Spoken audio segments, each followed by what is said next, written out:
Now, before we dive into servers and cost, we need to understand what actually makes a website or application work. Think about YouTube for a second. You open it, you see a bunch of videos, you click on one and it plays. Now think about Apple's website, specifically the product page like the one for the iPhone. You go there, you see the specs, the photos, the price. It pretty much looks the same for everyone who visits, right? Now these all feel pretty simple. You click, you wait a bit, and then some stuff magically appears. But if you actually think about it, how does that happen? When you click on a video, how does YouTube know which videos to show? When you load the iPhone page, how does your browser get all those images and text? The answer is, behind the screen, there's a whole bunch of systems working together to make it happen. Every time you load a page, search for something, or click a button, there's code running somewhere. There's data being fetched from somewhere. There's some process happening somewhere. And all of that needs a place to live and something to run in. Now, not all websites and apps are the same. There are basically two types. First, there are static websites. Apple's product page is a great example.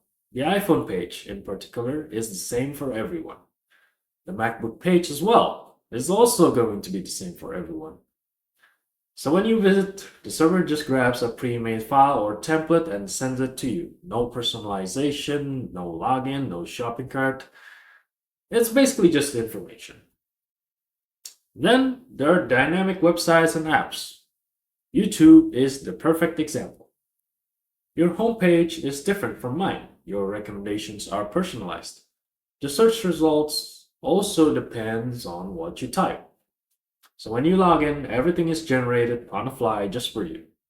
Both types run on servers and need resources, but how they use those resources is completely different, which means their cost structures are also different. So what does a site like YouTube actually need to run? And what about Apple's simpler product pages? So basically, every site or application, whether they're static or dynamic, relies on two main things: resources and services. Resources, basically the physical stuff, aka the actual hardware. Services are the programs running on that hardware, aka the software that does the work. To make it easier to understand, let's use restaurant as an analogy. The resources are the building, the kitchen, the tables, the fridge, while the services are the people working there, like the waiters, the chefs, the person managing inventory, or the inventorist. Now, let's break down the resources first. Every restaurant needs kitchen space, which is where the cooking happens. In a server, that'll be your RAM. It's where active tasks live while they're being worked on. The bigger the kitchen, the more you can cook at once. The more the RAM, the more process you can have. Then you need people to do the work. The number of employees you have and how fast they work is basically your CPU. It's your processing power. The more employees you have, or the faster workers are at doing things, means you can handle more orders at the same time. Same thing as a CPU. The more cores you have, and the higher the frequency, the faster it is for your servers to do certain jobs or processes.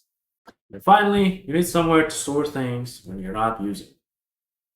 Warehouse space, dry storage, freezer, fridge. That's basically your storage. In a server, it'd be hard drives, SSDs, those kind of things. It's where data lives long term. For YouTube, there's millions of hours of videos. For Apple's product pages, this is just going to be images, text, HTML, JS, and CSS files. Now, those employees in a restaurant have different roles. First, you have waiters. They take orders from customers and bring out the cooked dishes. In a server, that's basically your web server, such as Nginx, Apache, Traffic, Caddy, something like that. It basically handles requests coming in and sends responses back out. Then you have the chefs. They take recipes and ingredients and actually cook the food. That's basically your app server. the code that runs YouTube's recommendations, etc., etc. It executes the instructions, processes the data, and does the real work. And finally, you have the inventory manager or the inventorist. They basically keep track of ingredients, store them, and organize the ingredients. In server terminology, that's your database engine, such as PostgreSQL, MySQL, MongoDB, DynamoDB, etc., etc. For YouTube, it's where video metadata, user accounts, and watch histories live. And then there's the actual content being used in the restaurant. The ingredients are basically your data, which are the raw information that gets processed, such as user profiles, video uploads, comments. All of that is raw ingredient or data in this case. The recipes are your code, which basically is the instructions that tells the chefs what to do. Now, how to turn ingredients into a finished dish. In YouTube is how to recommend videos based on what you viewed, the algorithms. So when you put all these together, a website or app is really just a computer that is similar to a restaurant. It takes orders, processes data, and serves results to customers. The customers are your users.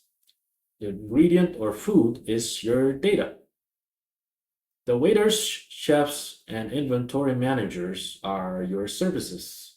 And the kitchen, the storage, the whole building, well, that's actually the computer. In this case, it's going to be the resources. Here's the thing. When you rent a server or use a cloud services, you're not paying for some random things. You're basically paying for computers, physical machines somewhere in the building. Someone bought that hardware, someone pays for electricity, someone maintains it, and all that cost gets passed on to you. Okay, now remember the static versus dynamic website or app from earlier? Now you can actually see why it really matters. So, a static site like Apple's product pages is basically like a donut shop. The donuts are already pre-made, sitting on the display case. So when a customer walks in, the cashier or waiter just grabs the donut that the customer orders and they hand it over to the customer. They don't need any more kitchen, they don't need the chef, they don't need the inventorist to check ingredients because everything is already there. The waiter can serve hundreds of customers with the same donut menu. Now in the servers, that means you mostly just need a web server.